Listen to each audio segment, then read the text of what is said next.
Damai sejahtera Allah yang melampaui segala akal akan memelihara hati dan pikiranmu dalam Kristus Yesus. Kita berdoa. Ya Tuhan Yesus yang baik, kami bersyukur malam ini kami bisa datang di gereja-Mu. Kesempatan yang indah ini Tuhan, biarlah kami gunakan untuk memuji dan memuliakan nama-Mu. Kami mau menenangkan hati kami, menerima kebenaran firman-Mu. Di dalam nama Yesus, biarlah Engkau mengurapi hamba-Mu untuk memberitakan firman-Mu, dan biarlah Engkau yang memberkati setiap hati dan pendengaran yang mau menerima firman-Mu ini. Dalam nama Yesus kami berdoa. Amin. Saudara-saudariku yang terkasih dalam Kristus Yesus, nas khotbah kita hari ini dikutip dari kitab Amsal pasal 9 ayat 1 sampai ayatnya yang ke-6. Amsal pasal 9 ayat 1 sampai ayatnya yang ke-6. Beginilah firman Tuhan. Hikmat telah mendirikan rumahnya, menegakkan ketujuh tiangnya, memotong ternak sembelihannya, mencampur anggurnya dan menyediakan hidangannya. Pelayan-pelayan perempuan telah disuruhnya berseru-seru di atas tempat-tempat yang tinggi di kota. Siapa yang tak berpengalaman, singgahlah kemari, dan kepada yang tidak berakal budi katanya, mari makanlah rotiku dan minumlah anggur yang telah kucampur. Buanglah kebodohan, maka kamu akan hidup. Dan ikutilah jalan pengertian. Demikian pembacaan firman Tuhan. Shalom. Merdeka. Saudara-saudari yang terkasih, hidup ini adalah pilihan. Tapi persoalannya, ketika kita salah memilih, maka akan sangat berakibat fatal di dalam kehidupan kita. Kita yang akan menentukan pilihan kita sendiri, bukan orang lain. Teks khotbah hari ini kita diperhadapkan pada dua sisi pilihan yang saling bertolak belakang. Memilih jalan pengertian atau memilih jalan kebodohan. Tentukan pilihanmu mulai dari sekarang. Mau memilih jalan pengertiankah atau mau memilih jalan kebodohan? Dunia ini Bapak Ibu selalu berada dalam dua sisi yang saling bertolak belakang. Kebaikan kontras dengan kejahatan. Kekayaan kontras dengan kemiskinan. Kejujuran tentu kontras dengan kebohongan. Keadilan kontras dengan ketidakadilan. Kebijakan ini kontras dengan kebodohan. Dan inilah yang akan kita renungkan pada malam hari ini. Saudara-saudari yang terkasih, kali ini dalam Amsal ini penulisnya memberikan satu gambaran antara hikmat dan kebebalan yang sangat kontras sekali, yang sangat bertolak belakang. Perempuan hikmat katanya membangun rumah dengan baik, sedangkan perempuan bebal tidak tahu malu dan tidak berpengalaman. Ini jelas di ayat 1 dan di ayat 13, walaupun kita tidak membaca ayat 13 tadi. Perempuan hikmat menyiapkan bahan makanan sendiri, sedangkan perempuan bebal menyajikan makanan curian. Ini juga terdapat di ayat 5, dan kalau kita akan meneruskan membaca di pasal 9, kita akan melihat di ayat yang ke-17. Perempuan yang berhikmat menata makanan sendiri, menyiapkan dengan baik, sedangkan perempuan bebal menyajikan makanan yang bukan dari hasil keringatnya sendiri, tetapi dari hasil curian. Perempuan hikmat memberikan hidup, sedangkan perempuan bebal membawa kepada kematian. Bapak Ibu saudara-saudari yang terkasih, inilah yang selalu dibicarakan di pasal 9 ini, semuanya kontras, kebaikan dan kejahatan, hikmat dan kebebalan, atau hikmat atau kebodohan. Dalam nas ini disebutkan bahwa hikmat bagaikan tiang yang kokoh. Bapak Ibu saudara-saudari, pilar adalah tiang yang sebuah penyangga rumah atau bangunan. Dan kalau biasanya, kalau tiang ini tidak disokong dengan baik, maka bangunan rumah tidak akan kokoh. Sebuah bangunan kembali kepada kekokohan dari pilar atau tiang yang menyokongnya. Besar dan tinggi pilar tergantung pada besarnya bangunan yang akan disokong. Jadi bukan juga sembarangan saja.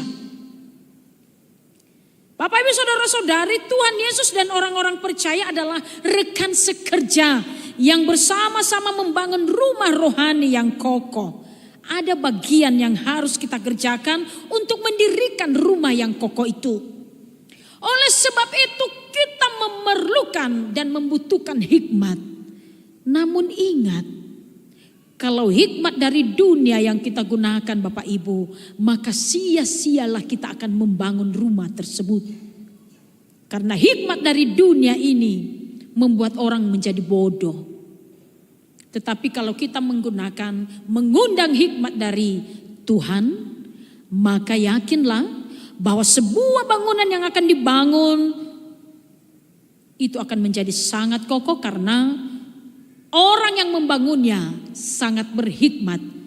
Dan hikmat itu didapatkan dari Tuhan sang pemilik kehidupan. Bapak Ibu saudara-saudari,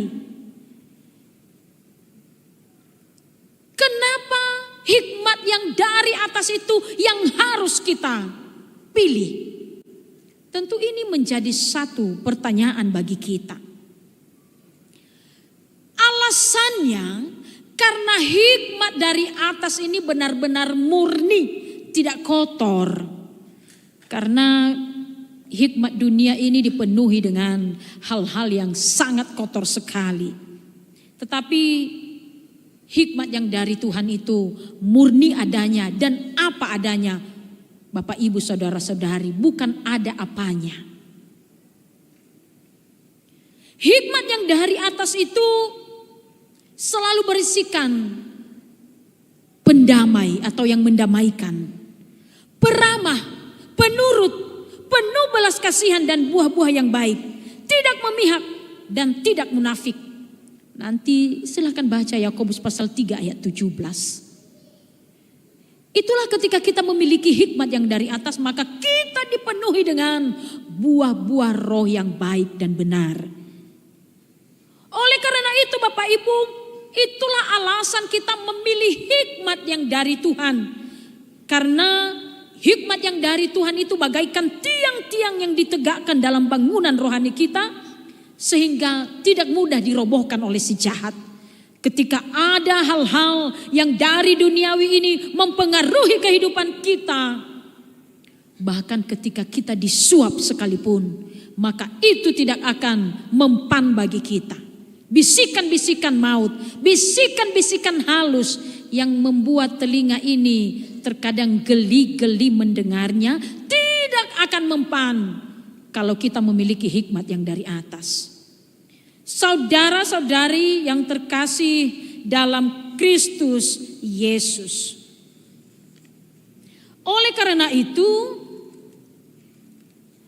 tentu kita mau memilih hikmat. Kenapa? Karena kita mau memilih kehidupan. Saya sudah katakan di awal tadi, tentukan pilihanmu. Mau memilih hikmat atau kebodohankah? Tentu kita saat ini mau mengatakan dalam hati, siapa juga yang mau bodoh? Tetapi hati-hati di dalam sebuah pilihan Bapak Ibu. Karena dalam menjalani hidup ini kita selalu dihadapkan dengan pilihan-pilihan. Bahkan ada banyak sekali pilihan-pilihan. Termasuk kalau kita pergi makan ke warung atau ke rumah makan. Maka ketika makanan akan disajikan begitu banyak sekali. Uang juga sudah pas-pasan. Maka kita harus benar-benar bisa memilih ini. Jangan-jangan nanti uangku kurang ini. Apalagi kalau kita sudah bawa teman untuk makan bersama. Lalu kita mengatakan sama pemilik warung, yang ini jangan. Singkirkan dulu, nanti si kawan ini mau mengambil sembarangan ini. Atau yang ini jangan. Ayo cepat awaskan dulu dari meja ini. Karena makanan yang dia pilih akan menentukan isi dompetmu. Kamu bisa mati tercekik kalau kita juga tidak bisa memilih, kalau teman kita yang memilih Bapak Ibu Saudara-saudari, tapi itu soal makanan. Ini sekarang persoalan pilihan di dalam kehidupan. Saudara-saudari, kalau kita sudah tahu bahwa sesuatu hal itu salah dan tidak berkenan, bahwa sesuatu hal itu berdampak buruk, merugikan, dan apalagi bertentangan dengan firman Tuhan. Tapi masih saja kita perbuat. Tentu ini yang disebut dengan kebodohan. Ini yang dinamakan memilih jalan kebodohan. Karena kita mau melangkah di situ. Kita sudah tahu bahwa itu salah, tetapi kita tetap melakukannya. Kita sudah tahu bahwa sahabat ini, teman ini, kawan ini bisa menjerumuskan kita ke dalam hal-hal yang tidak baik. Tetapi kita masih tetap berteman dengan dia. Kenapa? Bagaimana aku juga bisa meninggalkan teman ini? Dompetnya kan agak tebal sedikit ini. Dia orang berpengaruh ini. Inilah hikmat yang dari dunia Bapak Ibu. Lebih takut dengan kekayaan, kehormatan di dunia ini daripada takut akan Tuhan. Saudara-saudara yang terkasih, jika kita tidak segera menyadari dan terus saja melakukan kebodohan, kita ini disebut sebagai orang yang bebal. Dalam Amsal pasal 12 ayat 23 disebutkan di sana, hati orang bebal menyeru-nyerukan kebodohan. Karena itu Amsal pada malam hari ini mengingatkan bahwa hikmat itu adalah pilihan yang terbaik. Hikmat di sini diartikan sebagai Allah yang mengundang kita untuk masuk ke hadiratnya. Namun ingat, sekalipun kita memiliki hikmat yang dari Tuhan, kebodohan pasti akan selalu ada dan tetap menggoda. Makanya hati-hati Bapak Ibu. Hati-hati di dalam menentukan setiap pilihan yang hendak kita putuskan di dalam kehidupan kita. Bagaimana supaya kita kuat melakukan dan mempraktekkan hikmat itu? Kita berakar dan bertumbuh di dalam Tuhan. Kita jangan pernah meninggalkan Tuhan di dalam setiap apa yang kita lakukan. Hanya itu yang bisa membantu kita Bapak Ibu. Semakin kita dekat dengan Tuhan, semakin kita berhikmat. Tetapi semakin ada banyak godaan, ada banyak yang mau menerpa, ada banyak yang mau menjerumuskan kehidupan kita. Tetapi ingatlah bahwa Roh Kudus itu yang memampukan kita ketika kita selalu berserah kepada Tuhan. Saudara-saudari yang terkasih, orang yang bijaksana adalah orang yang menghormati Tuhan, menaati Tuhan, dan Tuhan akan melindungi mereka dari membuat pilihan yang bodoh dan buruk yang merugikan diri sendiri dan orang lain. Ada sebuah statement yang mengatakan, pilihan kita menentukan masa depan kita. Apa artinya? Apa yang kita pilih hari ini menentukan bagaimana kebaikan dan keburukan kita ke depannya. Kita mau memilih hikmat, tentu kita harus mendekatkan diri kepada Tuhan yang memiliki hikmat itu. Namun ketika kita memilih kebodohan, maka ini akan menuju kesia-siaan Bapak Ibu, saudara-saudari. Apa itu kebodohan? Pikiran orang yang mau hidup dengan kemauannya sendiri, semaunya saja, kemauan atau seleranya sesuai dengan keinginannya saja, bukan sesuai dengan keinginan Tuhan Yesus. Orang yang masih hidup di dalam penjajahan pikirannya sendiri, inilah orang yang hidup di jalan kebodohan.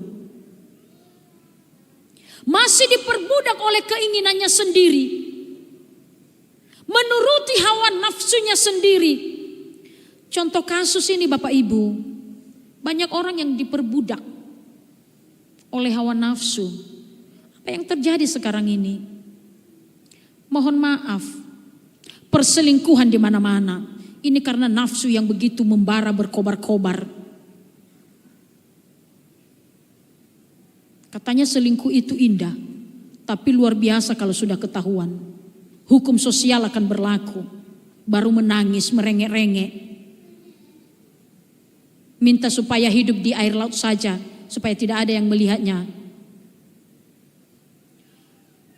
Stopkanlah, berhentilah untuk menuruti hawa nafsu itu.